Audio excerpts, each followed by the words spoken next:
Written by Moonlight CP on Wattpad. Hopelessly devoted. Homicidal Lou, ex-mute reader. You can also find the story on Tumblr and Quotive. Chapter 1. I never thought my life would drastically change in a few months. What seems like hell back in my house with my parents can't compare to the sight in front of me. I asked myself why I was standing in front of Lord Zogo in his throne room, but immediately remembered I was either here to pay the price for my mistakes and keep the others safe, or let him pay for all the damage he's done. I've made so many mistakes that I didn't care if I die, just as long as I bring him down with me. He smirked at me. He was confident he was going to end me, but I had my secret weapon hidden. I just had to wait for the right time. Your name. Come closer. I wish for us to talk about a few things before I end your petty life. I started to get closer to him, but I kept my guard up. We both knew one of us wasn't going to leave this room alive, and hopefully it'll be him. However, my story doesn't start here. It all started a few months ago, back to where I was helpless. I sat in front of my bedroom window, staring at the water droplets that fell onto my window. Rainy days somehow reminded me of my mother, who's now resting in peace. I was told by my father my mother died in a plane accident on a rainy yet stormy day. I couldn't remember much about my mother, seeing as I was only 5. I just remember I didn't understand death. Why would it take good people? Why does it want others to suffer? My mother's death is the reason why I am now mute. My father was devastated after hearing the news. He told me that she went to a peaceful place. It's the place where there are eternal happiness and no pain. I asked why she couldn't bring us along, and he gave me a fake smile and answered, "It's not our time yet." He tried to make me happy, to try to get me to forget about my mother, but I just simply couldn't. I became antisocial and mute at a young age. My father would take me to parks, parties, anywhere with children my age, to try to get me to forget and hopefully get me to talk again, but failed. A few years later, when I was 10, my father remarried a woman named Angelica. It was also her second marriage, which explained why she had a son who's older than me by 5 years. My stepbrother, Alex, was practically the hot guy from school. He had dirty blonde hair, blue eyes, with pale skin. Alex wasn't disrespectful towards me. We both treated each other like real siblings. He was always there to read me his favorite books and talk to me about school drama. I've always been homeschooled after my mother's death, so high school drama was quite entertaining for me. Angelica was a different story whatsoever. At first, she was so kind, but after a few days, when she got married to my father, she became rude towards me. She would sometimes pretend like I wasn't there whenever my father wasn't around, but when he was, she would acknowledge me. By the time I was 13, Alex had moved to college, which meant that I was stuck with Angelica. I tried my best not to leave my room, seeing as she was there. For some reason, after Alex left, she has been drinking alcohol with my father during the weekends. Alex would visit from time to time, but wasn't even aware of our parents drinking, seeing as he would always warn us when he was going to come and visit, which was maybe twice a year. A few years passed and my parents became worse. Angelica would now insult me on how I was their third wheel and I couldn't give them privacy, even though I stayed in my room for days without food or water. My father would constantly remind me of my mother. He would always yell at me because I kept a big portrait of my mother wearing a mask in my room. My father's comfort turned into pure rage towards me, and I couldn't understand why. Was it maybe because he was drunk? Was it because Angelica whispered in his ear? Was it because he gave up on me? Or maybe he now hated me? Their insults were just words. They didn't harm me physically, but mentally. I wanted to escape from this living hell, yet I couldn't. I was stuck in a dark, never-ending tunnel without any source of light. Why was life so cruel? Why does death exist? Why does pain exist? Why do I exist?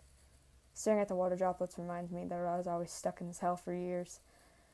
The only way out to escape was maybe death, but I couldn't bear myself to do it. It wasn't my time, and I knew I had to bring myself together.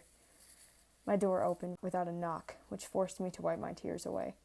I knew they thought of me as weak. I just didn't want to prove them right, even though I secretly know I was. "I was going through your mother's jewelry box, and I saw this key. I think it might unlock your door to hell." Angelica tried to throw the key at my face, but my hand grabbed it in time. "I'm pretty sure it's not useful, but I thought it could be a good way on how to remember your pathetic mother." She laughed and smirked at me. "Your father and I will go out to the bar, so feel free to cry about your mother." We both stared at each other for what seemed like hours, until she finally walked away while closing my door. Once she left, I felt my tears fall free. Once again, I'm reminded I'm stuck in this dark place. No one can help me, not even Alex. I held onto my key in my palms. I have nothing to remember my mother besides her portrait. At times like these, I wish my mother was still alive, even if it meant just for a few seconds. But that's not how life works. I inspected the key, trying to remember if I've ever seen it before, but sadly, I don't know. The day after my mother's funeral, I wanted to be alone. Even though I was 5, I was told my mother would never return. I never understood where she went until a few years later. On that day, I remembered I left the funeral and went straight to my bedroom. I laid on my bed, and somehow my stuffed bear fell on the floor. I got down to look at it under my bed, but instead of touching a soft, fluffy material, I felt a hardcover. I immediately dragged it out and saw it was my mother's book that she mentioned before. A few days before she died, she told me about the specific black book that contained a lock. I could still hear her exact words when she told me about the diary. I want you to open it when you're 16, when everything will make sense to you. I wasn't 16 anymore, so I knew whatever she wrote would make perfect sense to me. I immediately went to my closet and grabbed a black shoebox. I remember my mother would tell me not to show anyone that book. Looking at it now, I knew it was a diary. I took out the top part of my shoebox and grabbed the black diary. I inserted the golden key, which made it unlock. The sounds of footsteps echoed throughout the hallway, which made me put the diary and the key on the box. I quickly placed the box under the bed and returned to my chair, which was facing the window. My door opened, but I didn't look to see who it was. "Your name? You piece of shit. Don't tell me you've been staring at the window the whole day." Due to his voice, I automatically knew it was my drunk father who was talking. Let the poor imbecile rot in her room. It's not like she was going to have a bright future with anyone anyways. Angelica whispered into his ear. "You're right. Who would want a stupid, mute imbecile like her?" His words echoed through my head. I wouldn't be surprised if she died soon. Angelica smirked. They both laughed and then left my room. My father was never like this. He only became cold-hearted due to Angelica's words. As soon as I heard them leave, I went and grabbed the diary again while sitting on the floor.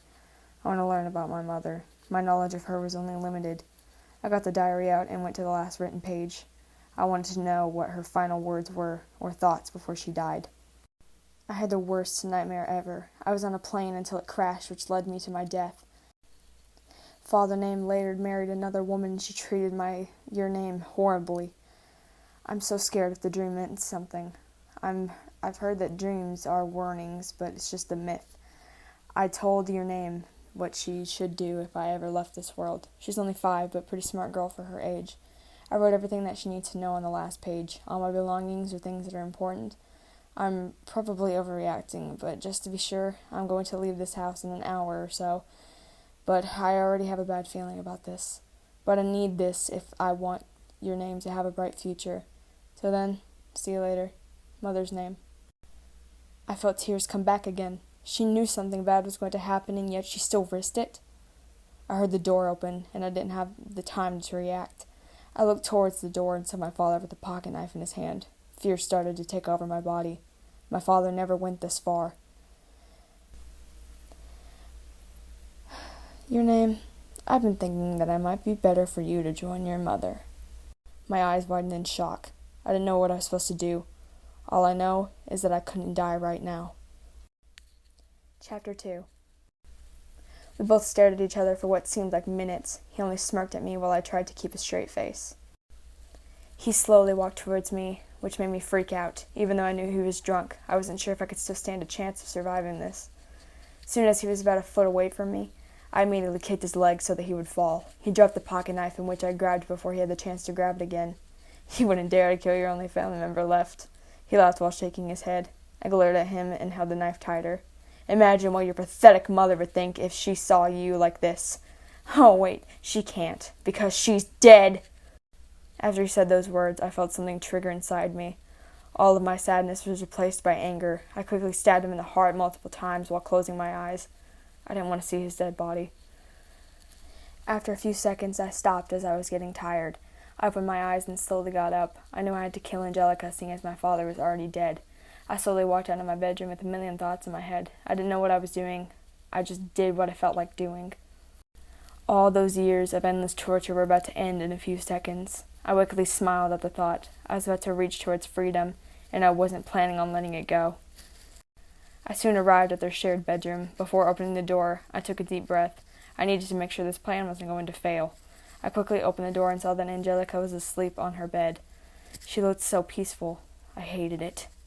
I slowly walked towards her, making sure that I didn't wake her up. I held my knife tighter in my grip.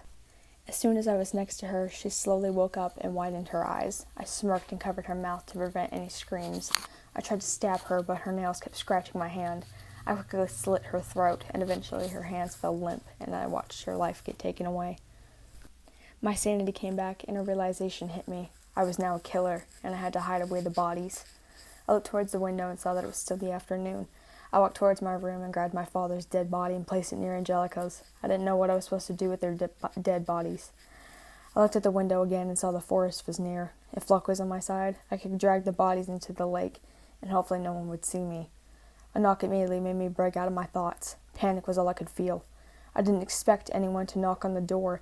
I stayed still for another 30 seconds until the doorbell rang again.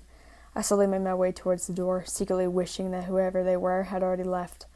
After I was a few steps away from the door, another knock was heard. I quickly took a breath to try to calm my nerves. I slowly unlocked the door and immediately widened my eyes at the sight in front of me. Chapter 3.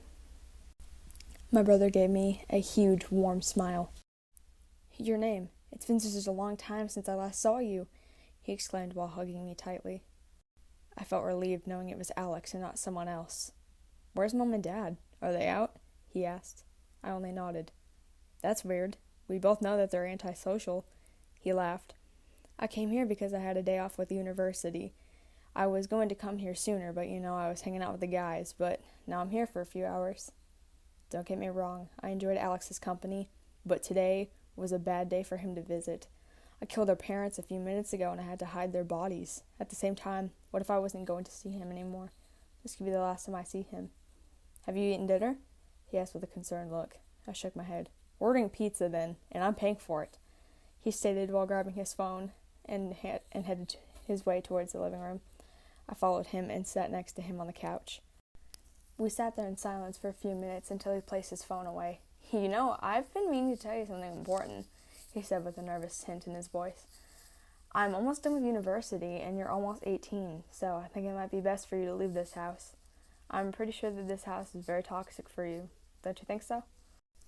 I smiled and nodded. On the inside, I was freaking out whatsoever. I couldn't keep lying that our parents were gone, nor could I tell Alex that they were dead. I just hoped the new... He paused.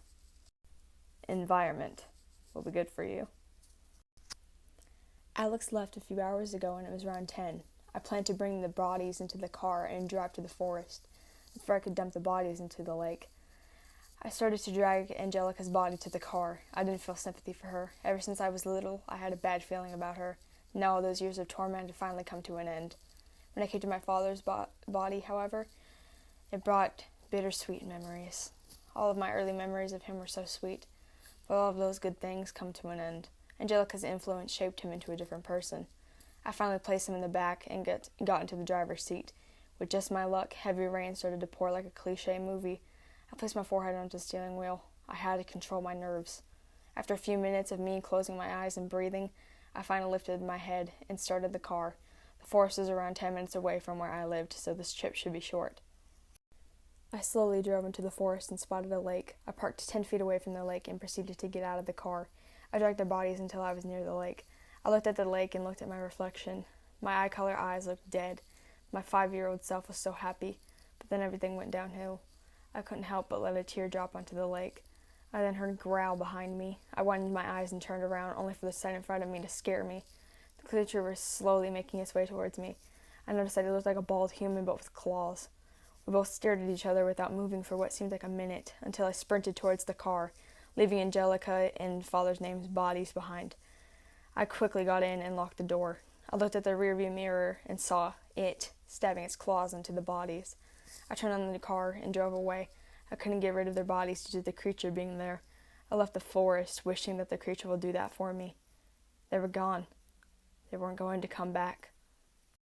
My smile slowly started to form while I was looking straight ahead. For the first time in 12 years, I felt like a bird that had escaped its cage.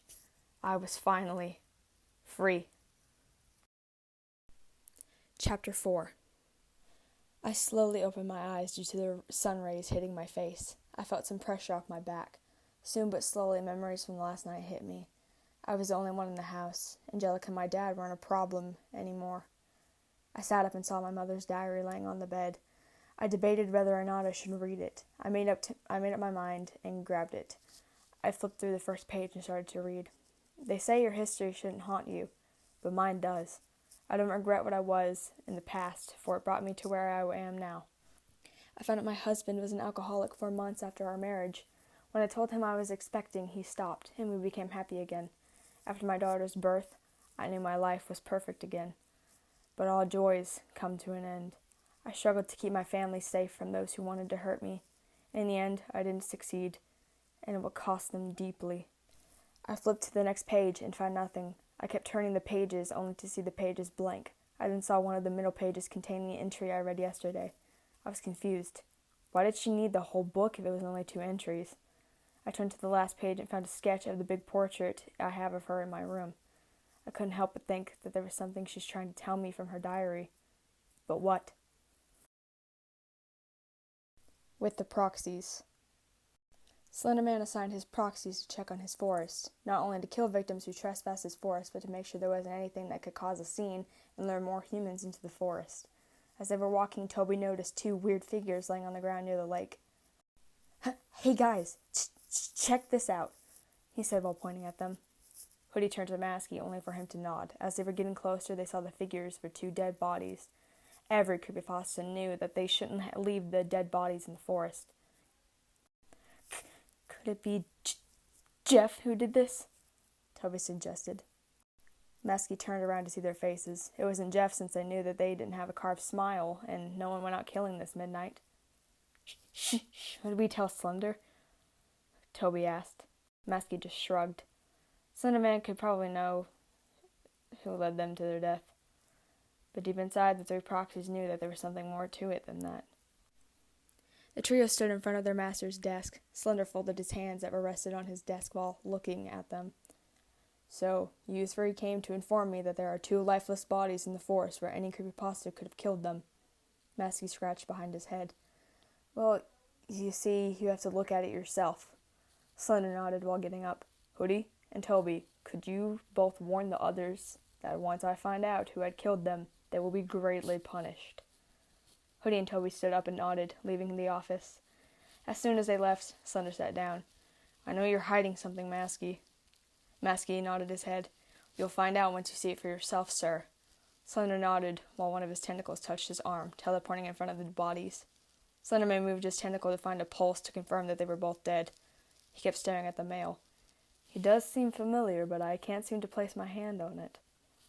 Masky nodded. "But I do remember who he is." That caught Slender's attention, and he read his mind. Immediately he recognized the male figure, only that he was a couple of years older. "Could it be?"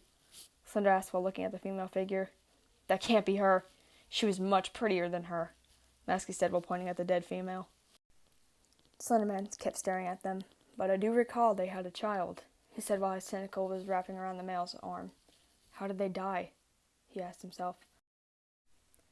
The young hair-haired girl glared at him and then held the knife tighter. "Imagine what your pathetic mother would say if she saw you like this." "Oh, wait, she can't, because she's dead," he yelled. She widened her eyes and quickly stabbed him in the heart multiple times. Slender quickly took off his tentacle and placed it on the woman's. She quickly opened the door and slowly walked up towards her while holding the knife tighter. As soon as she was next to her, she slowly woke up and widened her eyes. She smirked and covered her mouth to prevent any screams. She quickly slit her throat. Slender took his tentacle off again. "So what happened?" Slender sighed and thought for a second. "We might have a new creepypasta soon." Masky stood there confused. "So that means a person could have killed these 2? Slender nodded. "You'll be surprised who it is, Masky." "Who?" Slender sighed again. "Your name, last name." Chapter 5. "Your name, last name?" "Yes, Masky. Do you remember her?" Masky was confused. He only recognized the name, last name. "I do recall remembering mother name, last name, but that can't—" Slender interrupted him. "Masky, that is father name, and I'm guessing she's either related to him or his new partner," he said while pointing at Angelica. Masky turned to look at Slender. "But where's mother name? I knew she had a kid." Slender sighed. Masky, what I'm trying to say is your name last name is the daughter of mother name. Masky looked at the dead bodies and slowly pointed at them. Your name killed those two. Slender answered since he read his mind. Masky took a minute to process everything. What about mother name? Slender sighed again. I'm not sure, but we need answers.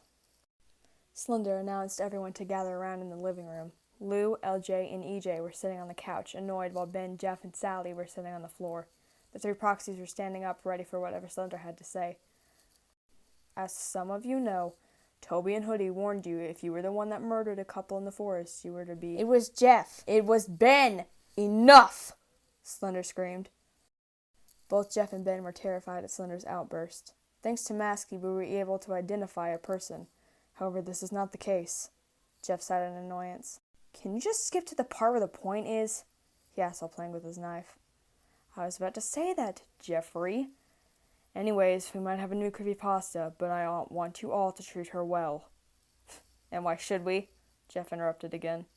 'Cause she's related to someone we all knew. Jeff rolled his eyes. Whatever. Is there anything else you need to tell us? I need someone to get her, seeing as my proxies will be going on an important mission. Jeff stood up and left while yelling. Not it! I wasn't planning on picking you anyways, Slender muttered. He looked around and tried to think of a reliable person. LJ? Laughing Jack laughed. I'm trustworthy? That's a first, he said while looking at Sally, which earned a chuckle from her. Slender sighed again. I can't trust anyone besides my proxies. Lou raised his hand. I could do it. Slender was silent for about 10 seconds. How about Sully? Do you think he's trustworthy? Of course I am. Sully, if you do anything to her, you will regret it. I'll send you both to Zogo's realm if anything happens to her. Got it? Lou gulped nervously while nodding. It's settled then. Come to my office at 6 p.m. to get the documents. Lou sat on his bed while reading the information. Slender didn't provide a picture, which made it slightly difficult for him to recognize her.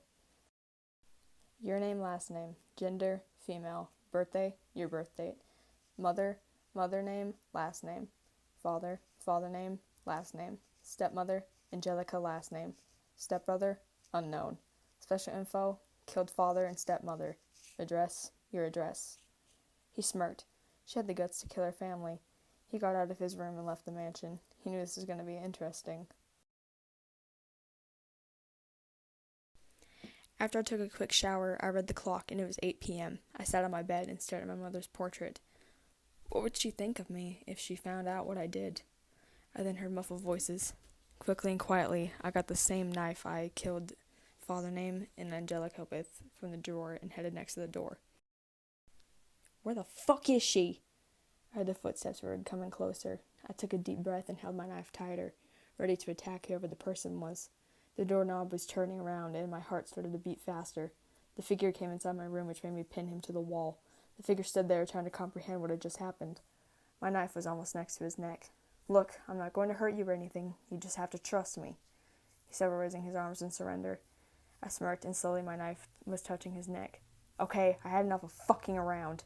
He rapidly got his knife out and smirked while hitting the back of my head. I was knocked unconscious. Everything was dark. I could only see my own body. I tried to stay calm despite not knowing what was happening. Suddenly, I turned around and saw a flying spirit, or mist. It was red until it was in front of me. Turns out that spirit had wings. Their wings shot open and revealed the demonic form figure. He had 7 mouths. He wasn't scary comparing to the other things I've seen. I stood there staring at him without any emotion, which caused him to smirk.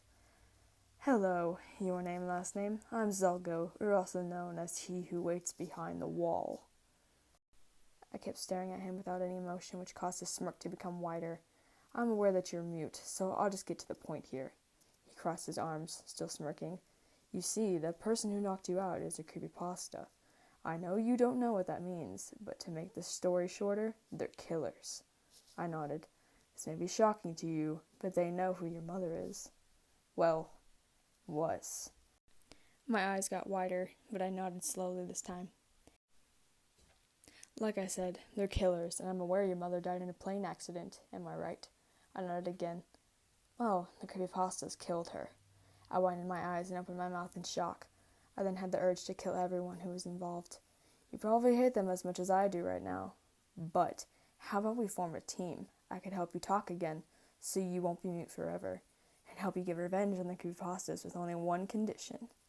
I nodded, but wasn't sure if this was real. Should I even trust him? You have to become a creepypasta, and from then on, we'll start planning everything. Do we have a deal? I nodded, which caused him to laugh and disappear. Sully knocked out your name, which made her lose her balance, but Lou had managed to catch her. He carried her to the bed and sat there. It was barely 8:05, so it just started to get dark. He thought his mission was going to take longer, but was wrong. He got up and walked around her house. As he was looking around, he realized the house looked a bit strange. There weren't any pictures hanging up. The house looked so plain, but compared to your name's room, it was more alive. Can we just take her and get the mission done with? No, Sully. Just wait a few more hours until it gets dark. He walked up to a room where the scent of blood was weak. He opened the door and saw bloodstains on the carpet. He guessed that this was where she killed her parents. He went back to her room and saw her sleeping peacefully. He then paid close attention to the portrait that was hanging up on her wall. Hey, Lou. Isn't that mother name? Lou widened his eyes. He finally knew why she was special. Chapter 6. After midnight, Lou started to make his way back to the mansion with your name over his shoulder. Once he arrived at the mansion, Sully took over and kicked the door open. Hey, peeps, I'm back. Did you miss me? He yelled. Slender then teleported in front of them. Good, you got the girl. Were there any problems? He asked while carrying her unconscious body bridal style. Lou nodded while nervously chuckling. You see, she had me pinned to the wall, which made Sully knock her out. Slender nodded. That's understandable. Lou was about to take his leave until Slender placed a hand on his shoulder. Good job, Lou. And Sully. Lou nodded and left. Slender teleported to a favorite color room. He gently placed her on the bed, covering her with the sheets. He'll get answers later on today. That's if she cooperates. Slender sighed and teleported into his room, leaving her in a deep slumber. I woke up in a bigger room. I uncovered the sheets and headed to the window. Trees were all surrounding the building I was in. What happened last night? Where am I? All my memories later came back to me at once. Zolgo, creepypastas, the deal. I sighed and looked down. What have I gotten myself into? Good morning, your name. I turned around and saw a faceless creature. Yeah, totally normal to wake up and get greeted by a weird-looking creature. I'm Slenderman, and I will not harm you. I just need some answers, if that's all right with you. Great. He'll probably kill me because I can't answer him since I'm mute. Wait, you're mute? Shit. If I say yes, then he'll kill me. God damn it! Look, your name. I'm not going to kill you. I was going to ask if you wanted to become a creepypasta. Creepypasta? Yes. I'm aware you killed Father Name and another person in the forest, which is why I think you have the potential to be one. Zolgo did say creepypastas are killers, and I would have to become one. I nodded. Welcome to the Slender Mansion. As you may have noticed, I can read minds as well as teleport and more. There are more creepypastas down below, but I was wondering if you could have breakfast with us. I nodded and stayed calm, but on the inside, I was freaking out. Didn't he read my mind about Zolgo? Oh, shit. He can read my mind again. Damn it! Please, follow me, he said while walking away. Slender opened the door and revealed a big dining room. There were many people, or in this case, creepypastas, staring at me, probably judging me. Great. I never met so many people at once. Children, I would like to introduce you to your name. She's mute, so please don't do anything uncomfortable around her. I saw smirks, death glares, and some nodding. Child, you can sit in front of Sally. The girl, I guess, was Sally, waved and smiled. She was next to the edge of the table. How is she a creepypasta? She's so cute. I sat in front of her and smiled. There was an empty seat on my left side, while I'm guessing the right side was Slender, since the seat was at the head of the table. I felt like I was being stared at, which made me look down seriously, without any emotion. A plate was placed in front of me, which made me look up. Slender had been passing plates to everyone. I stared at the food. It somehow reminded me of Alex. He would always serve me food whenever I was sad. Right. What am I supposed to tell him now? What about the diary I left behind? Your name? Are you going to eat? I heard Sally say. I looked up at her, then the door got slammed open. Great! I'm hungry! I turned around and saw the same guy who knocked me out yesterday. I turned back at the food so that he couldn't see me. Lou, you're late, but since you were on a mission, I'll accept this once. Take a seat next to your name. I mentally sighed in annoyance and began eating. Lou sat next to me and began eating as well. Everyone was eating, which made me look around. There were still 4 empty seats. I studied their figures. There was a guy with a blue mask eating something gross, which I didn't want to know. A gothic clown, a guy that's pale and has a big-ass smile cut. A Link look-alike, a cute girl with a pink dress, the guy with stitches, and last but not least, faceless guy. I smirked and ate again. Lou was done eating and later looked at me. I sensed a stare, but looked at my finished plate. He later leans down to my ear, which caused me to turn towards him. He whispered, I got the diary of your mother. I placed it on your bed this morning after you left, since I thought you needed it. Don't worry, I prevented Sully from reading it. I gave him a confused look. Why does he seem calmer than a few minutes ago? Sully is my other personality, which explains why I was so loud, but hi, I'm Lou, and I apologize that Sully knocked you out pretty hard. He said, I was expecting a handshake, but oh well. I nodded while looking at his green eyes. I later got interrupted by a boy, the Link look-alike. So, your name. Are you officially a creepypasta? I looked towards Slender, and he nodded. The door opened again, and revealed 3 guys, one with goggles, one with a yellow hoodie, and one with a feminine-like mask. They took a seat at the 3 empty seats. You guys finished sooner. Were there any problems? Slender asked, while they shook their head at him. Slender stood up. So, now that most of us are here except someone, I'll introduce you all. Your name? Meet Lou, Jeff, LJ, Masky, Hoodie, Toby, EJ, Ben, and Sally. They all waved or nodded when their name was mentioned. Hoodie, Masky, and Toby, meet your name. She is our new creepypasta. Masky grunted and laughed while slamming the door loudly. The guy with the goggles named Toby spoke up. What's his deal? Slender answered, Don't worry, I'll talk to him later. But, your name, could you meet me at my office in about 10 minutes? Same with you, Hoodie, Toby, and try to get Masky if you can find him. They nodded and began eating the leftovers. Soon everyone was leaving. I went to check on my room and see if my mother's diary was still there. I saw it on my bed, which made me relax. I laid it on the bed thinking. I was thinking of Zelgo in front of Slender, but he didn't say anything. Is this the reason why I'm being sent to his office? I'm going to be dead, all right? I heard a knock, which made me place the diary under my pillow and headed straight to the door. I opened it and revealed Toby. Slender wants you to meet him at his office. With us. I nodded. Time flies by quickly when you're overthinking. I closed the door behind me and followed Toby. After what seemed like 30 seconds, he knocked on the door and opened it. I went inside and saw Slender sitting behind his desk. Hoodie and Masky were standing next to the wall. Please, have a seat, child, Slender said while gesturing to a seat. I sat down and looked at him. This topic might be uncomfortable, but I need answers. Got it? I nodded. Where's your mother? Mother name, last name. I looked down. My mother is always a sensitive topic. She died in a plane crash. He was astonished since he backed away a little, causing the proxies to stand there curious. Have you encountered a demon that has 7 mouths named Zelgo? I stared down nervously. I couldn't help but think of the deal I made with Zelgo. I was scared. All of a sudden, everything went black. Someone touched my shoulder, which made me turn around.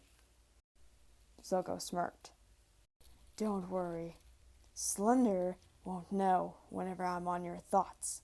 I managed to cast a spell on you ever since we had our last visit, so he hasn't noticed you were thinking of me. But act like you don't know me. We'll work on our plan later. I nodded. Your name? I looked up and saw that I was still at his office. I took a deep breath and shook my head. I don't know who he is. He nodded. Last question. Why did you kill Father Name and the other woman? Who was she? They deserve to rot in hell. She was my stepmother. He nodded. Could you describe to me why they deserve to die? I shrugged. They were people who don't deserve to live. He nodded again. You were dismissed. I left without thinking anything. I quickly shut the door and headed to my room. Honestly, I couldn't wait to kill every creepypasta that killed my mother. But why would they even do it? Why that plan? To get my revenge, I would have to befriend them. All of them. That way, Zoga's plan could be much easier. I was finally in front of my door until I sensed a presence next to me. Hey, your name? I thought if we could be friends. I feel like you hate me since I kidnapped you, but, you know, Lou said nervously. I raised a brow and nodded. He smiled and nodded. Thanks. He then started to walk away. I guess I have to befriend Lou first. I smirked and went inside my room. So, what exactly happened to Mother Name? Masky asked. I'm afraid to say it, but she died in a plane crash. Masky's eyes widened. No, she must be lying. Slender shook his head. She's telling the truth. Does she even know her mother worked for you? I don't believe she does. God damn it! Masky, calm down. No! He left the room while slamming the door. Why can't he just get over his ex as normal people do? Slender sighed. I'm pretty sure he hates your name, Toby pointed out. Slender nodded. I'm afraid if he does anything to her, but for now, take care of your name. She's important to us, since Mother Name was a good proxy. Chapter 7. Days passed, and I became friends with the creepypastas. They each tell me a bit about themselves, which earned a nod from me, sometimes a smile. I refuse to show weakness to these serial killers because they could be planning anything. Speaking of planning, that reminds me of Zogo. We haven't talked since the scenario in Slender's office, but hopefully he's starting to plan on how to get rid of these creepypastas. Your name? Are you alright? I heard a child's voice. Looking down, I saw a brunette with a pink dress. Sally. I couldn't possibly kill her, now can I? She's way too innocent to have killed my mother. But yet again, she's a creepypasta. I can't let my guard down. I nodded, and she smiled. Gosh, it's hard for me to think of her as a killer, mainly because she's so sweet and young. She's only worried because she has a killing spree task to prove to Slender she's worthy, Ben says while his eyes are focused on the screen in front of him. I sighed, mentally, in annoyance due to his behavior. He tried to flirt with me once, but Lou is always there to stop him. Speaking of Lou, where is he? Not that I care or anything, just wondering since he's always here. Well, you don't have to worry, Your Name. I know you'll do a great job, she said while laying her head on my thighs. Currently, I was sitting on the couch while Sally was next to me watching Ben play video games. The mansion was really quiet for living with insane killers, but they're probably out killing. They kill at night, and we haven't had dinner yet, so it was around 6 in the afternoon. I started playing with her hair until a maniac decided to break the silence. Who might you ask? Jeff, the fucking killer. What's up, people? He yelled while entering the living room. I glared at him, but luck wasn't on my side since he caught me glaring at him. Aw, is your name jealous that I can talk, unlike you? He asked in a mocking voice. I hated him since the first day. He thinks he's so special just because he had the killer in his name. I, for one, say it's stupid. He's so annoying like his brother. Well, Sully to be exact. Lou is more of a quiet and mature guy, but Sully, well, he's the opposite. So, your name, Jeff sat on the left side of me while looking at Sally. I overheard Slender talking about you. I looked at him without any emotion, but on the inside, I was freaking out. So a creepypasta will join you in your killing spree test to make sure you don't fuck up. I glared at him and pointed at Sally. Ben surprisingly paused the game and looked up with a shocked face. I looked down and saw Sally sleeping peacefully. If Slender was here, then he would kill us. Well, Jeff to be exact. Jeff, be more careful next time, Ben whispered. Jeff only shrugged. Anyways, guess who it is? I looked at him and raised my brow. Seriously, guess. I looked at him with a, are you fucking kidding me, look. He started to laugh. Alright, you can't talk? He hugged his stomach with his head on the pillow, laughing uncontrollably.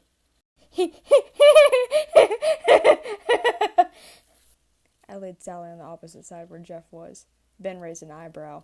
not knowing what I was planning to do. I took a deep breath and glared at Jeff. No one makes fun of me because I'm mute. He got up, still laughing, but I held onto his shoulders and kicked him with my knee where the sun doesn't shine. He immediately fell, groaning in pain. Ben tried not to laugh, but couldn't control himself, causing Sally to wake up. Huh? She spoke out. What happened to Jeff?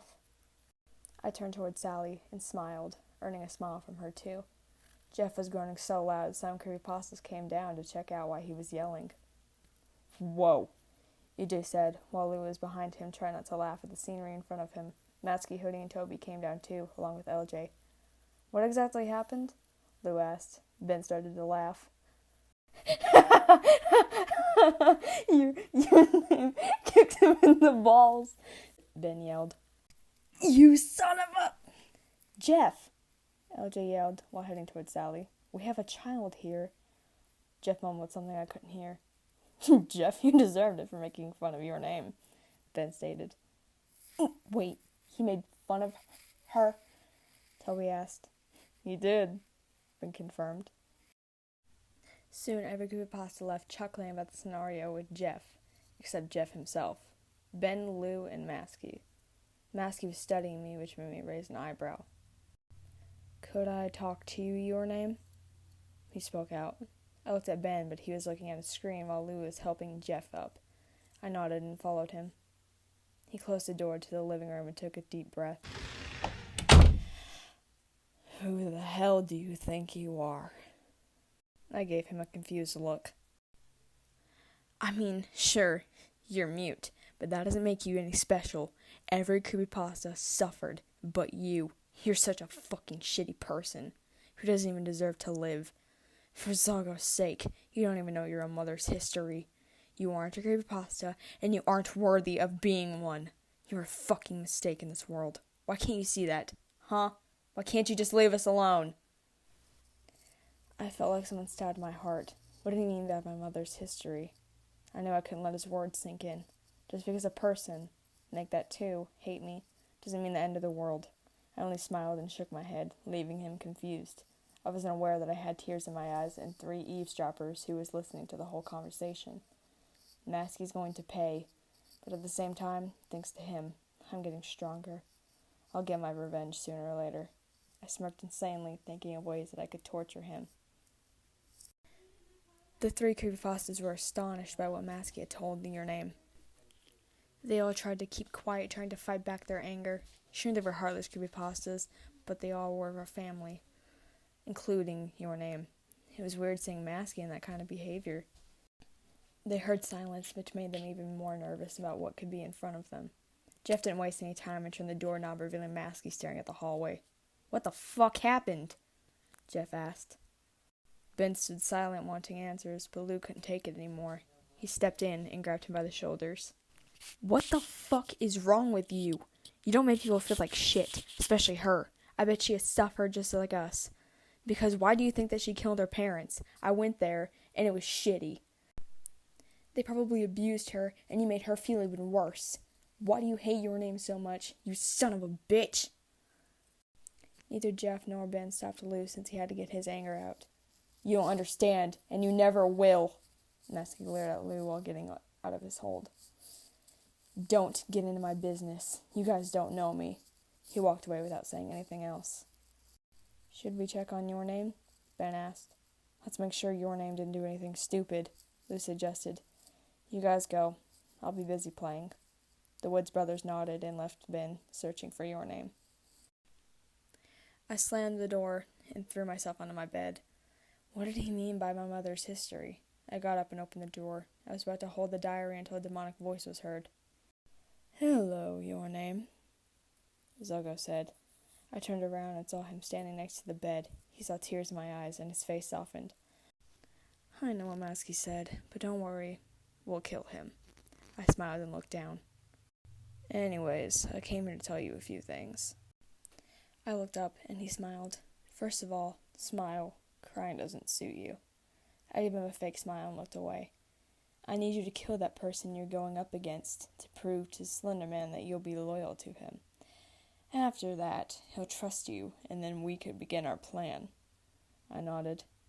He came closer and wiped off a tear from my cheek. I never felt it rolling down. Be strong, your name. You can do it, he whispered. Suddenly I heard knocking. Your name? Are you in there? Lou. Zelga came closer and whispered in my ear.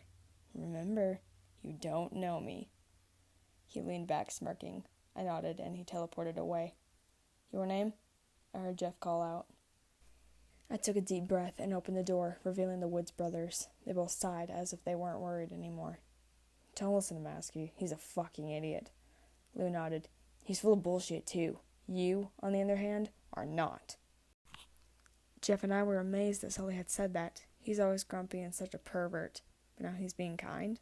Did you just compliment your name? Can't I? Aw, someone has a crush on your name. No, I don't. You were insulting her a few minutes ago, and now you're supporting her. I think it's you. I rolled my eyes and sat in the corner of my bed, watching them argue by the door. Oh, I forgot to tell you which creepypasta will join you later on your killing spree. Jeff looked at me. I raised my brow, hoping he got the memo. It's Maskey. My eyes went wide. Lou did the same. You can't let your name go with him. Maskey could kill her or do something to her. Jeff looked to the side. I'm sorry. We have to talk to Slender. We could convince him to change her partner, Lou desperately suggested. I'm sorry. For your ass, because I pranked you both. She's going with me to sing I'm the best killer here. Lou grunted. He couldn't believe he fell for it. Bitch, you better not do that again, or else I'm going to fucking murder you. So Lou and Jeff get along besides Sully. If you piss him off, he'll be extremely angry. But why isn't Lou mad at Jeff? I mean, Jeff killed their parents and almost Lou. Doesn't he feel a bit angry? Oh wait, they're heartless, so they don't care for anyone. Would they care for each other once I started my revenge plan? That would be interesting. Anyways, your name. We'll go outside at 11 p.m., he said while leaving. And trust me, you will feel free once you're done. He smirked and left. The way he said it sent a shiver down my spine. Don't listen to him. He's just playing, Lou calmly said. Inside, he was freaking out. For we all know, Jeff can make anyone go to sleep without caring about the consequences. He could even kill me as revenge for what happened a few minutes ago. I shrugged and laid on my bed, staring at the ceiling. I forgot about Lou still being here.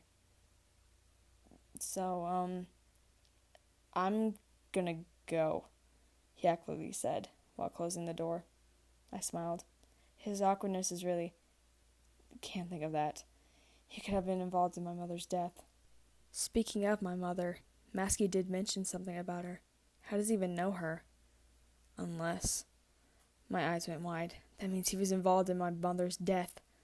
I mean, what else could it possibly mean? So Zelga was right. They killed her.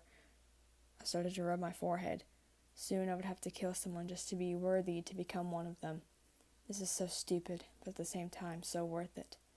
I checked the clock, and it read 7:30. I could probably head to dinner and take a quick nap to be prepared to take someone's life. I got up and headed outside. Quietly, I walked to the door and closed it, walking through the hallways that contained pictures. I turned around and heard muffled voices. My curiosity got the best of me, so I followed their voices. In about 5 seconds, I was standing right in front of the proxy's room. It doesn't matter she's the daughter of Mother's name. You should still respect her. That voice sounded like Toby. I looked around the hallway to make sure I didn't get caught. I don't fucking care. I love the Mother name, and she was supposed to marry me. My eyes widened, but at the same time I was angry. That was Maskey. What makes you think that? Just because you both dated each other for months doesn't mean anything. You don't understand, Toby. She left us just to have a fucking normal life. She got married to Father Name, fucked him, and had a child. How do you think that makes me feel when I visited her, only see that she was already 7 months fucking pregnant? Tell me! Tim, calm down. You can't blame your name for being born. My eyes got even wider. I couldn't believe what I was hearing. Someone covered my mouth with their hand. I turned around and saw Lou smirking, or Sully. He placed his index finger near his mouth, signaling me to be quiet, and let go of his hand that was covering my mouth. We both laid our ears next to the door. You have no fucking idea how I always have to look at your name and got reminded of Mother Name. Get over Mother Name. She wasn't the one for you, and she even died, Hoodie muttered. That's the thing. If she never decided to leave me and just stay here with me, then she would have lived. But now we have her fucking daughter, which I don't give a fucking shit about. She's fucking useless and she's fucking mute. How is that worthy of becoming a creepypasta? I bet she didn't even kill her father, the one who shares the same blood as her. Maskey, tell me, Toby and Hoodie. I couldn't take it. I stood back and left for dinner, with Lou following me. Listen, your name, don't listen to Maskey, because he's a fucking shithead. I gave him a fake smile and nodded while looking up ahead. We were finally in front of the dining table when we were about to sit in our seats until Jeff decided to be an asshole. Aw, my brother's finally in love. Don't you guys just ship them? We both glared at him, which made Sally take notice. I ship that too, Jeff. They both even have the same faces. I gave her a confused look. Anyways, children, please have a seat. We're currently waiting for Toby, Hoodie, and Maskey. I sat down next to the edge of the table as last time, and of course, Lou sat next to me. There were still 4 empty seats remaining, but the 3 proxies had their seats. The 4th empty seat was on the other head of the table. Hey, Slender, just a quick question. Who sits on the other side of you? An important creepypasta. He's going on an important mission right now, but I would rather have him introduce himself to you. I nodded. Soon the 3 proxies came and took their seats, and we began to eat. It was finally around midnight, and Jeff and I were in the city, searching for an unlucky house. The night was calm and beautiful. There weren't any clouds blocking the moon. The moon made it easier to see, but harder to stay in the shadows. After all, who wouldn't be suspicious of 2 people walking in the middle of the night, especially with one of them wearing a blood-stained white hoodie and the other one with a black one? This is the one, Jeff said while pointing out a house. It was light peach, and it was small. There shouldn't be a lot of people, maybe 1 or 2. I looked around and saw no witnesses. Now's my chance. I took a deep breath. If my insanity took over last time when I killed my parents, then could I do it again? Just different people and possibly a different way. I had my pocket knife tighter and walked forward while Jeff behind. He got out something and made the door unlock. If anything goes wrong, just remember to yell. Otherwise, I'm guarding the door. For a second, I heard a psycho hint in his voice, but I shrugged it off. Wait, how am I supposed to yell if I'm mute? Stupid Jeff. As I went in, I saw the small living room right away. Their floor was carpeted with lots of boxes. The walls were white, so my guess was that they probably just moved in. I carefully took quiet steps and finally stood in front of the door. I leaned in and heard no voices. Quietly, I opened the door and saw a bump on the bed. Probably just a person peacefully sleeping. How I wish that could be me. I was slowly walking towards them until I finally reached them. They had medium brown hair and light skin. I got my pocket knife out and got ready to attack her. She started moving, so now she faced me. She opened her blue eyes and saw me. I quickly covered her mouth and slit her throat. My insanity began to rise, and I felt so alive. I heard footsteps, and I quickly hid in the shadows. Thank God I was wearing black on black to camouflage. The door opened and revealed a guy. He had brown hair and pale skin. He was around 5'8". Amanda? No! He ran towards the dead body. Why? We were supposed to get married. I was about to propose to you tomorrow, but why? I only went to town to get you your ring, but I just came back. I swear, the person who did this will pay. No matter what, I will make sure to get my revenge. He started sobbing loudly while hugging her lifeless body. You were the only one who understood me with no matter what my problem was. You helped me rise when I had depression. You helped me let my sadness out. You led me to the light when I was in darkness. I can't let you go. I can't let you go! I felt sympathy for him. I truly understood how it feels to lose a loved one. If I ever lost Alex, I would be depressed. I just hope he still loves me no matter what I do as a creepypasta. Would he even be glad I got my revenge on those who killed my mother? Would he say violence is not the way? What about his mom and dad? What would he think? What if I lost him? I'd probably end myself and reunite with my mother. Wait. and myself and reunite. Perfect. I could kill this dude to reunite them. I don't know how I'm supposed to succeed in life without you. I'll be a living mess and I won't have a reason to live. I stepped out of the shadows and he saw me. You killed her, he asked while getting off the bed and standing up. His eyes had sadness yet anger. You will pay for this. I got out my pocket knife shining in the moonlight. He stepped back. Just kill me already, you worthless piece of shit. At that moment, I felt anger inside of me. I didn't care for him anymore. The ungrateful bastard will die.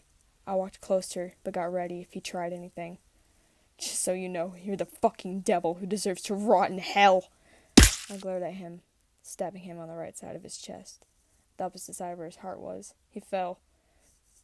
Ugh, you bitch! Guess he has a way with his words. I got my black gloves from my pocket and placed them on. What are you doing, you shit? After I had my gloves on, I got my pocket knife out. Quickly, I placed my hand inside of his mouth and sliced his tongue. He yelped in pain, but this was music to my ears. The place around me was stained with blood and his tongue parted inside of my hand. I smirked at him. He had tears in his eyes. How I wished I could taunt him if I spoke. I stared at his brown eyes and he met my eye color ones. Tears were endlessly coming out of his eyes and falling down his cheeks. I guess I had enough of playing around. I stabbed him in the heart and watched his lifeless body go numb. He closed his eyes and looked away. I got up and remembered I still had his bloody tongue inside my palm. The walls were white but stained from his blood. I smirked at the idea of writing a quote. Some creepypastas own a quote, so it wouldn't hurt to know that there's a new one in town. After I was done with my quote, I took a step back and smiled.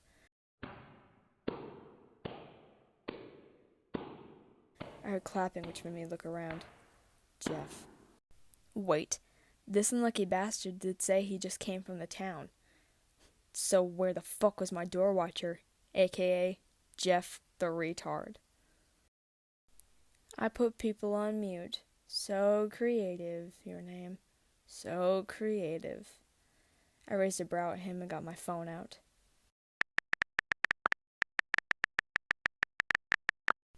Where the fuck were you? I thought you were keeping guard. You see, I wondered if you were going to deal with him too. I thought that you weren't going to last, but here you are right now. My eyebrow was still raised. Hey, your name. Have you ever considered to... He looked away, but when he looked back at me, I saw insanity in his eyes. My eyes widened as I took a step back. Go to sleep! Chapter 8. Go to sleep! He tried to stab me, but I managed to grab his arm right in time. He used that as an advantage and used his body to make me fall. My pocket knife fell. I was weak, and he knew it. He was trained to fight, and I wasn't. You know, your name. You had the guts to trust me on this mission. He kicked my pocket knife out of the way, but I can't let any weak creature like you randomly just become a creepypasta. I was crawling back in fear. This can't be the end. It just can't. Don't get me wrong, if you had training, you would have become a great one. However, I never did like you, and ever since you made me look like a fool towards them, I might as well make sure it won't happen again. My back finally hit the wall, and I was even more scared. I can't believe this is happening. He bent down and looked at me directly, and guess what? I might as well end your fairy tale right here. He raised his knife, until he somehow dropped it while falling to the floor. He landed hard on the floor, which made me look up. Zolgo. I saw what he was about to do, and I just simply couldn't watch and do nothing. I took a deep breath, trying to calm my nerves. If he wasn't here, then I would probably be... No, I can't possibly think of it.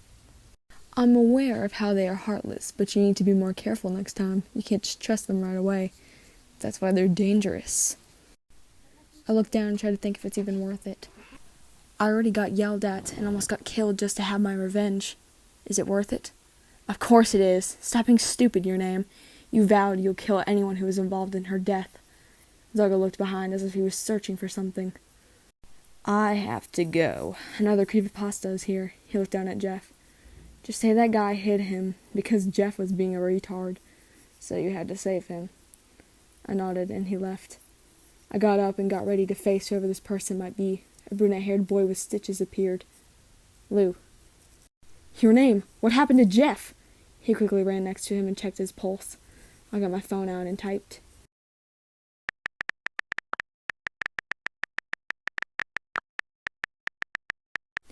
He was being stupid and didn't realize a guy was behind him. Anyways, what are you doing here? I came here to check on you guys. Well, mostly you, since it's Jeff we're talking about. But it seems he's not a bigger dumbass than before. He looked to the right and saw my quote. I put people on mute, he read. Your name? That's a great quote. I guess people will know that there's a new killer in town. I smiled at his kind words, but then remembered what Zogo said. I can't trust anyone anymore, which includes Lou and Sally. Let's head back home. I'll carry Jeff. We were finally back home, and I was exhausted. It was past midnight, I think. You know, that reminds me of when I kidnapped you. It was around midnight when I was carrying you through the forest and arrived here. My only reply was a simple nod. I wasn't smiling or anything, because it would. He left Jeff on his bed and started walking out of his room. Slender just popped out of nowhere to make me jump, but not Lou. He then closed Jeff's door. What happened? Slender asked. I didn't know if he meant Lou or me, but Lou decided to speak. Jeff was a dumbass. He got knocked out by a person because he wasn't careful. Slender looked at me. Is that true? I nodded. I assume you killed them and made sure that there weren't any witnesses. I nodded again. Very well then, you both can rest. And it's fine if you're late for breakfast. However, we shall see if your name is going to be on the news later or not. He then teleported away. Wait, news? They must have read my mind. Since you murdered someone, it's most likely they'll do a report or something. I nodded and started walking towards my room until someone grabbed my wrist. I turned around and saw Lou. I was wondering if we could have a friendly conversation later tomorrow. Because, you're a fucking pussy, Lou. Shut up, Sully. I nodded and left. Such a friendly conversation would be great. I mean, I could get some useful information. Little did I know. I left Lou blushing a bit, but he shook his head, thinking it was wrong to even think that idea that he had in his mind. Darkness. That's all I saw. Suddenly everything became bright, which made me close my eyes. After a few seconds, I heard voices. I looked up and saw that it was my mother on a plane, a private jet. I smiled and tried to call out for her, but she only looked to the right window while sitting down. I looked down as I was sitting right across from her. I tried to call out for her again, but I couldn't. Miss Last Name, is everything all right? A guy around 30 asked. He had black hair with brown eyes. My mom turned around and faked a smile. I'm just worried, Richard. I have a bad feeling about this. He nodded in understanding. Don't worry, ma'am. We've checked if everything was in order and yesterday, and it is perfectly fine. My mom nodded and looked at the window again. I missed your name and father name already. Don't be missed. Just remember you'll see them again soon. She smiled. You're right. Thank you, Richard. No problem, miss, and we're just about to take off.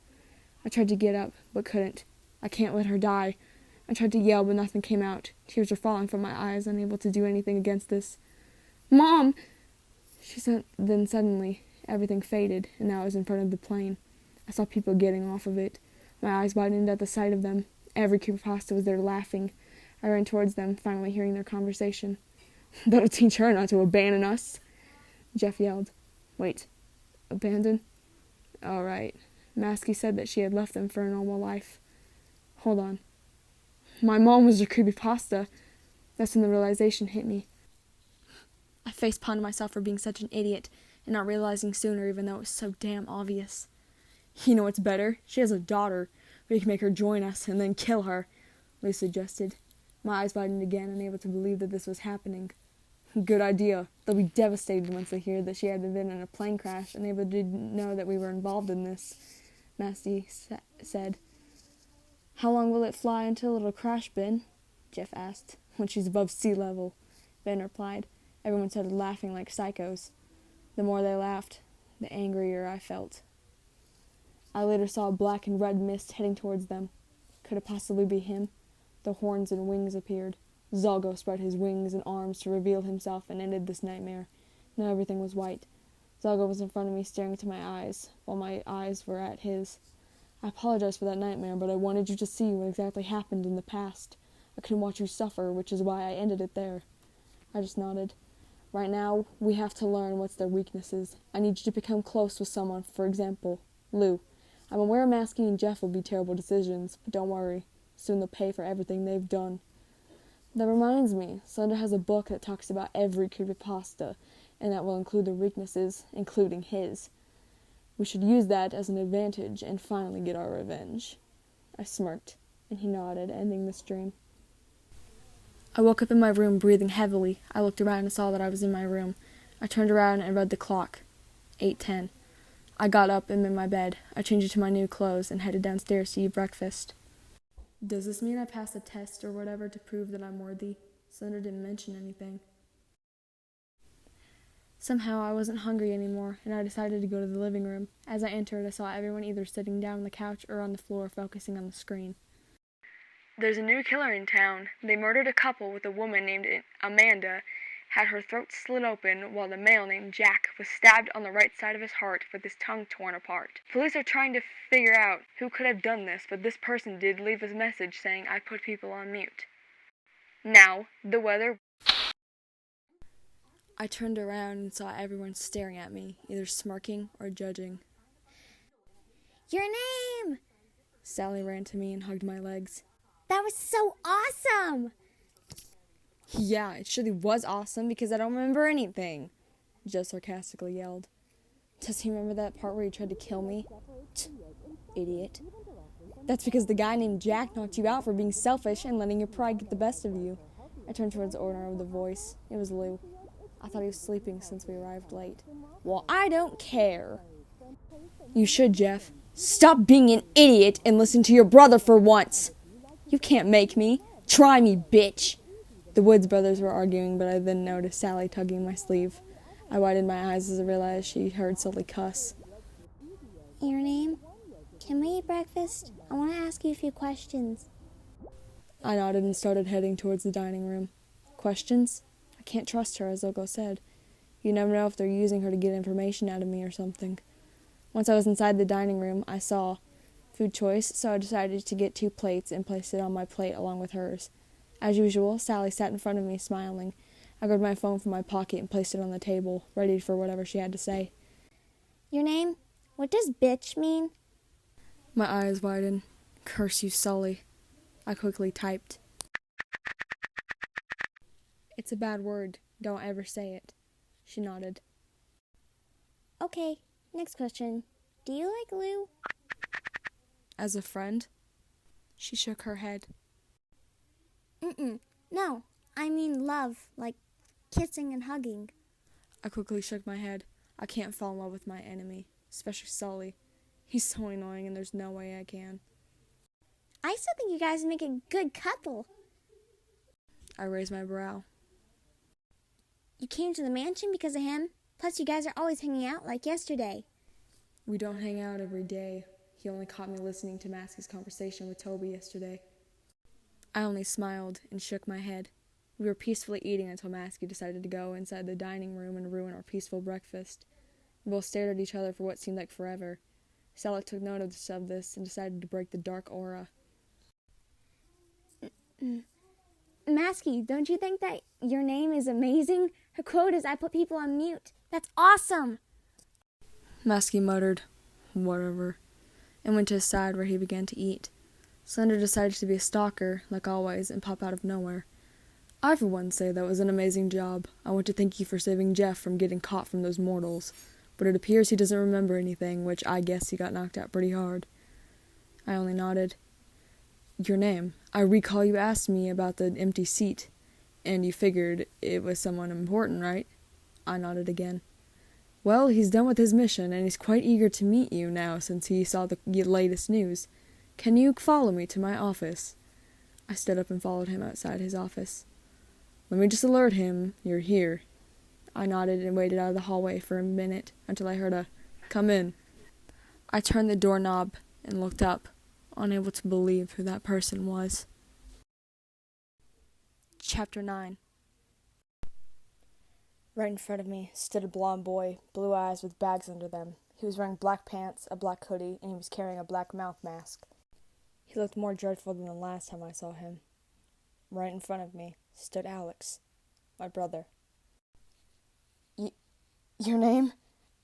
Wait a minute. If he's that proxy Slender mentioned was important, then that means Alex is a creepypasta. How? What was his mission anyways? Wait, he did say he wanted to live with me, and those creepypastas mentioned they wanted to kill me later on. It all makes sense now. Alex was planning on killing me. I stepped back slowly with fear. Why is everyone that I care about suddenly a creepypasta? First my mom, and now Alex? My knees felt weak, and I felt a strange knot forming in my stomach. I couldn't handle the pressure. I took one more glance at his figure. He was crying. He was emotionally in pain. I shook my head and ran to my room, bumping into someone, but I didn't care. I continued to run to my room and lock the door, while sitting down with my hands hugging my knees. I need to process everything that just happened. Lou stood outside, eavesdropping Alex and Slenderman's conversation. I don't get it. Why did she run away with fear? Alex questioned, preventing his tears to fall. She has suffered a lot before she became a creepypasta. Something is wrong, though. Sometimes I can't read her mind at random times. It's like something is preventing me. Alex felt anger inside his veins. It was fucking Zolgo, after all. He's the only one who could block you from reading thoughts. We can't assume things, Alex. This must be a good explanation. But for now, let's not question her any further. Lou knew that they were related due to his past task. He had to keep her safe. He knew your name needed comfort, or else she might do something crazy. She's already turning insane, so he couldn't risk it.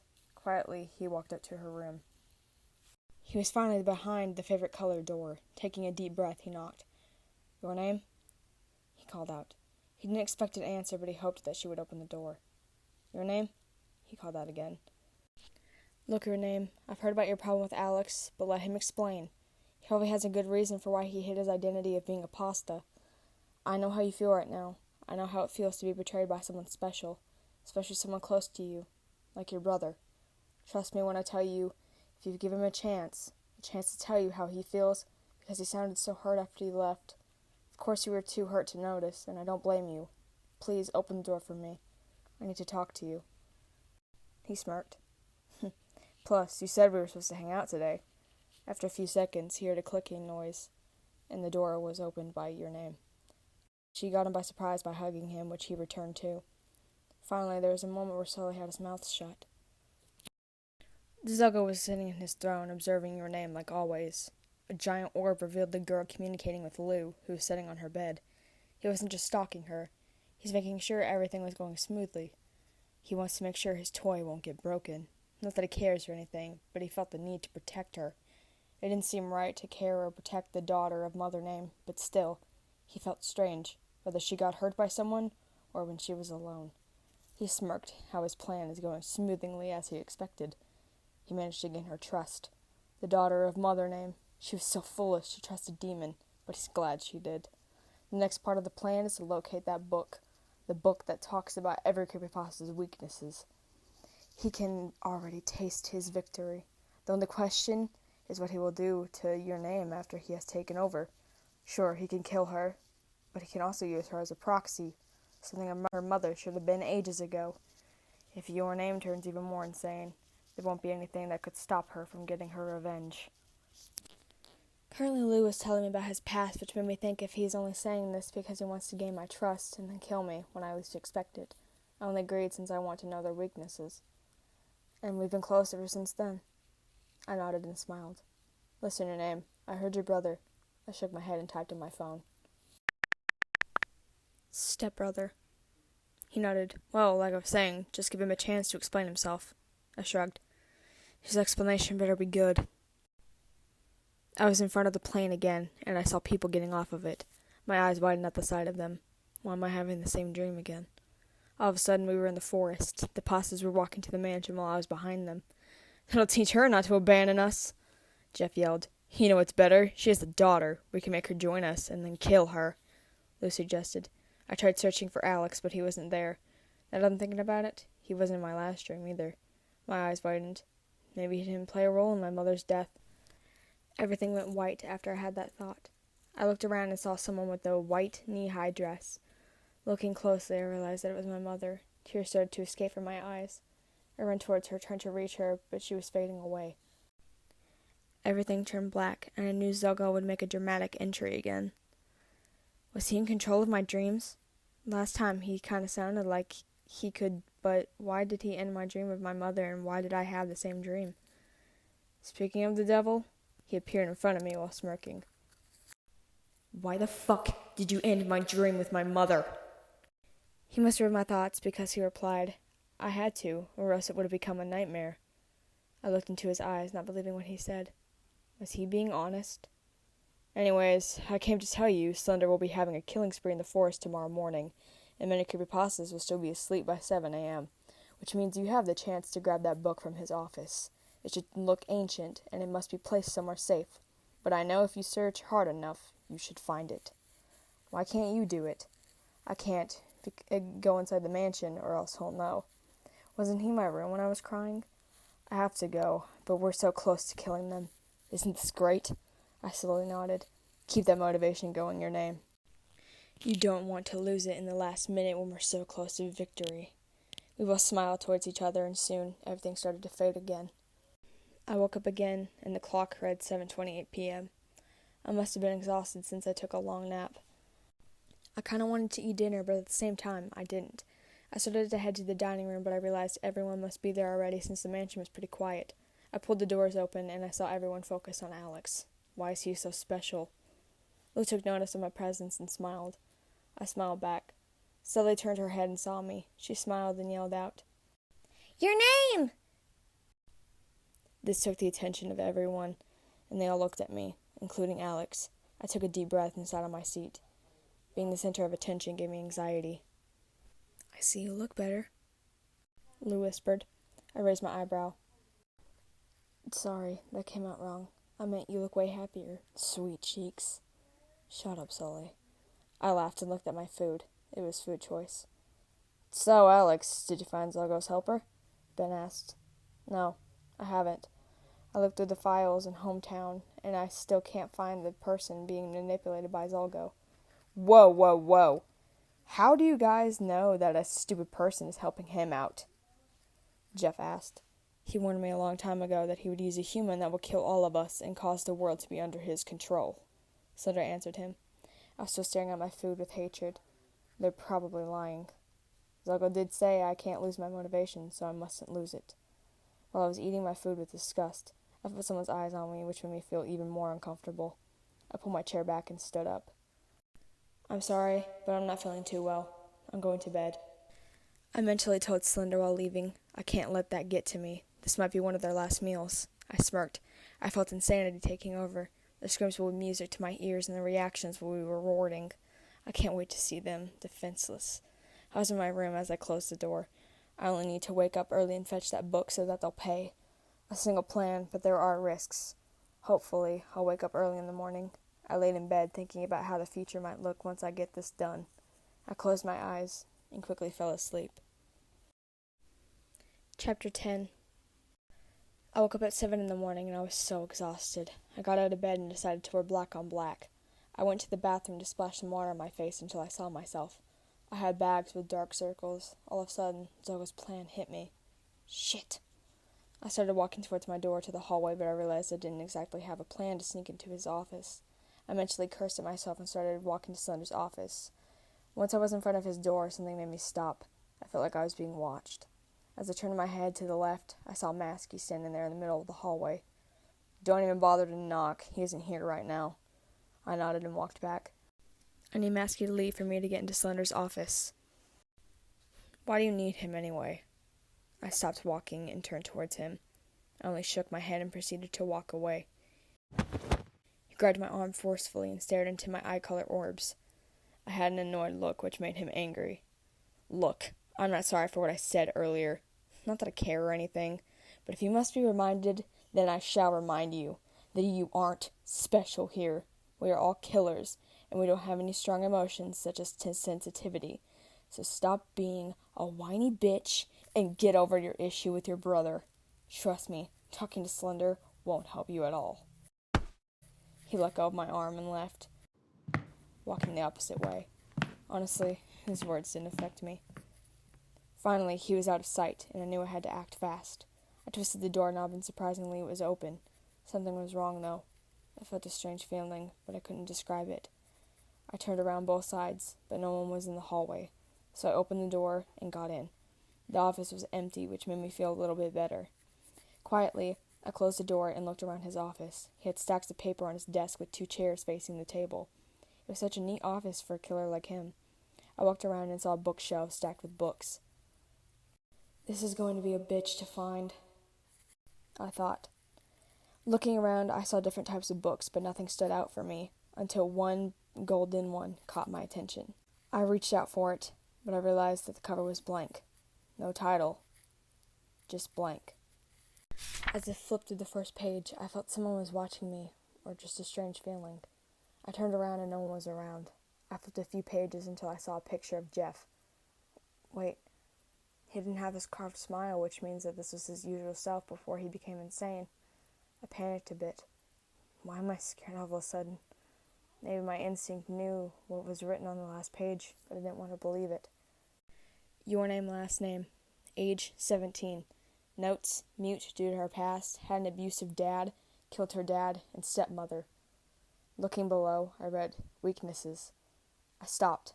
I couldn't read them. Knowing that I was weak made me feel worse. So that's why Zoga wants this book.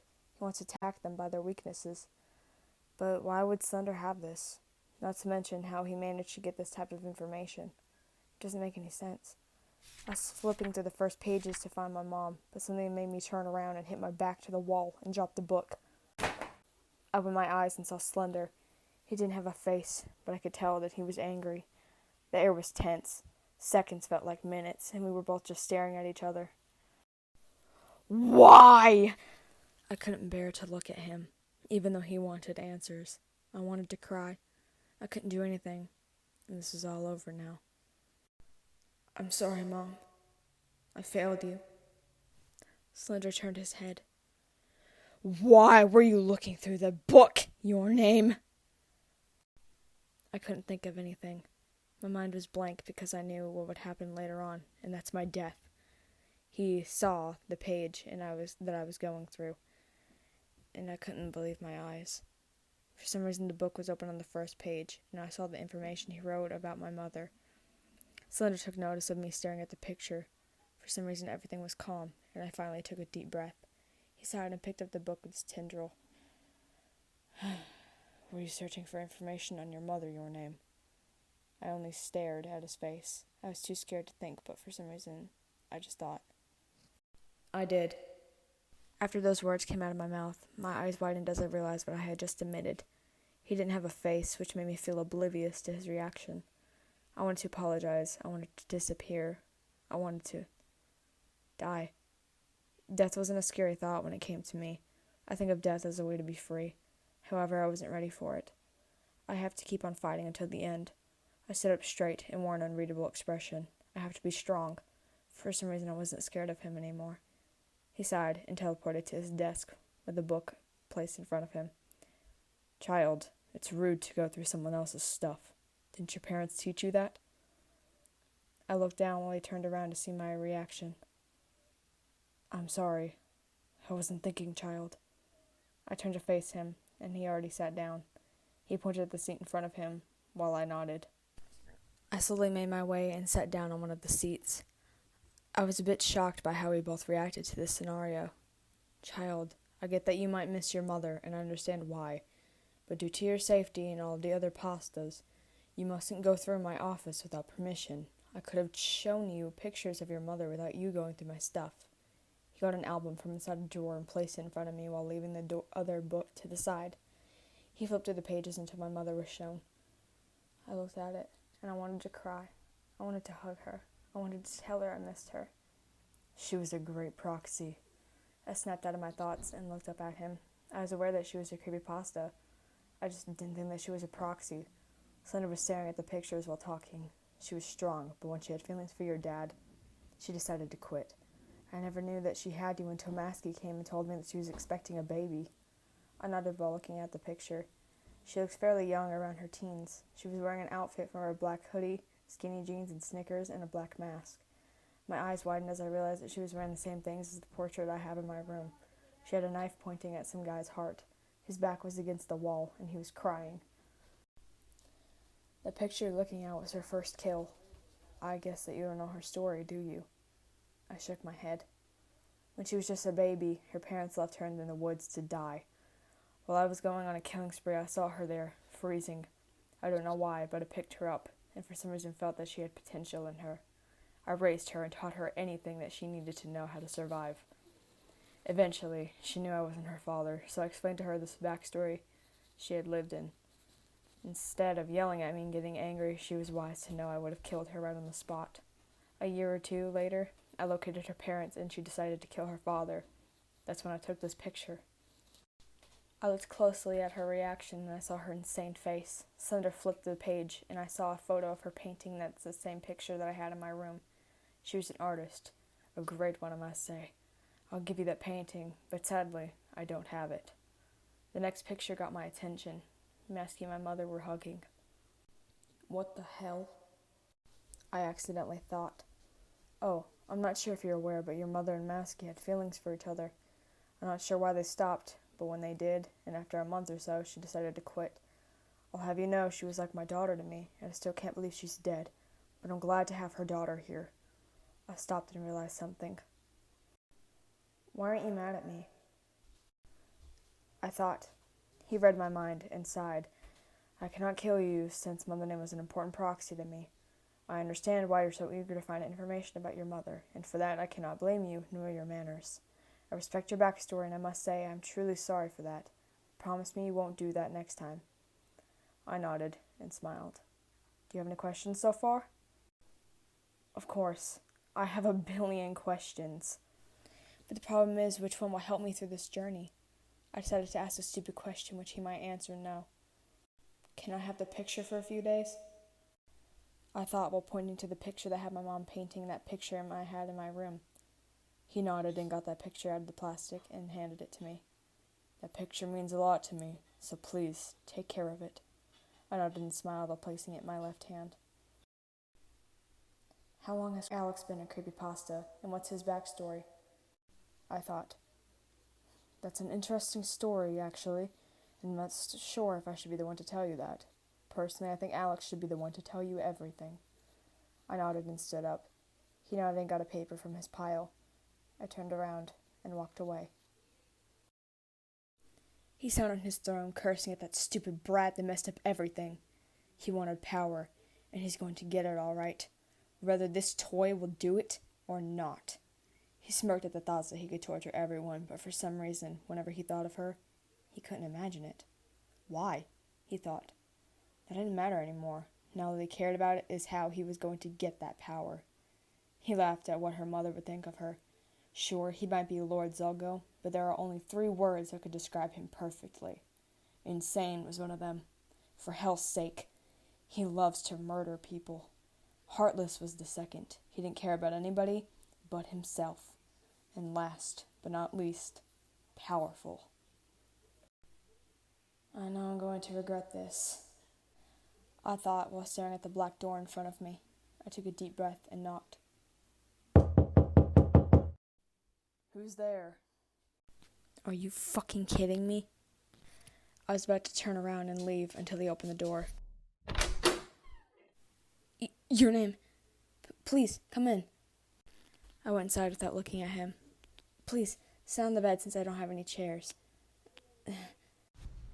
He said awkwardly while touching his blonde hair. What's your backstory then? He looked hesitant but sighed. I'm sorry, your name, but I don't want to talk about that.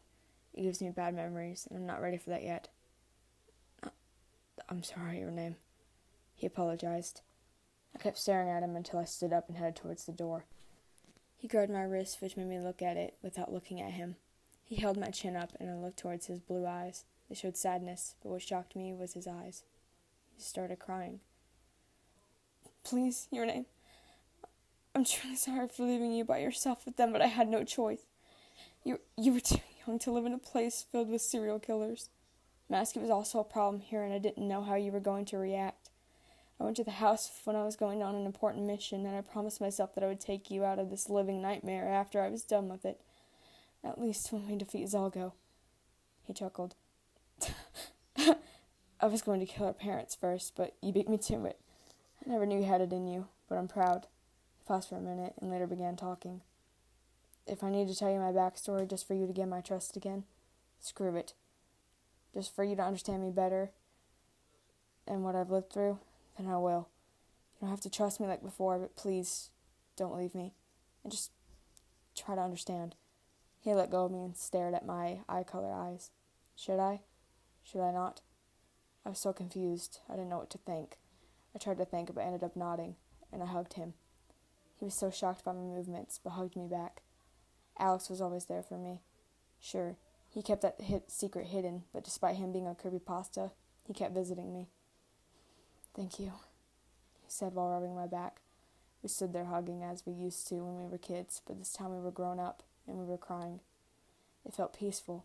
I wasn't thinking of Zalgo or anything that could ruin the moment. For the first time, I felt peaceful, but then those thoughts came back to me. I pulled back and looked away. I feared that I would trust him again. He sighed and sat at the corner of the bed. Sit down. It'll be a long story, he said while I began walking to the other corner of the bed. Masky was walking around the forest just to get rid of those negative thoughts and process everything that had just happened these last few days. His lover was gone, and to make things more complicated, her daughter was living here. How he hated looking at her without being reminded how he and the great proxy mother name once were. They loved each other dearly until he had to go and fuck it up. He wanted to believe it was a good cause as to why they broke up, but he knew it was his fault why everything happened. If he didn't fuck up, then mother name would still be alive. She would still be here, and hopefully they would have gotten married. However, everything didn't turn out the way he wanted. He sighed and proceeded to walk again. Looking at those big-ass trees made him remember how they carved each other's names with a heart surrounding it. As if he was walking straight ahead, he found it such a coincidence that the tree was right there in front of him. Tim, ex-mother name. He cursed at himself for going on the stupid walk. No, he hasn't gotten over her because it's hard for him to forget about your first lover, especially since a child is here. He whispered to himself, my father name. He started tracing the carved heart and names on the trees without him realizing it. He missed her truly. Why did she have to leave? Why didn't she stay? All these questions will go unanswered because she doesn't exist anymore. He sighed once again. He took a glance at the carved tree until he decided that that was enough. How he wished he could turn back time and fix everything. All of these things returned because she came here and caused problems. To be more specific, your name.